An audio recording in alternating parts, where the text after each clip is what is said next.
entombini yabesuthu uma iziphathe kahle nathi thina abaphathi bayo ekade simhlola hayi sijabule kakhulu ma umntwana wethu ehambe kuhle kangaka ngoba manje abantwana bazona kuthi usathi umntwana muhle uze kuthiwa sekwenakele siyabonga kakhulu wena Zuzu mntanami uma ungasithicizelanga phansi isifiso sethu sokuthi uhambe umhle ufike ke lapha emzini mntanami hloniphe emzini kuyahlonishwa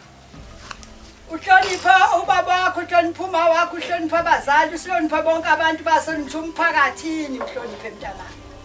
uziphathe kahle Zuzu njengoba kade uziphethe kahle kade sihleli nawe wabo uyingane ungane omncane siyacela ke mntanami ukuthi uhambe nenkosi inkosi ibusise ngizile amen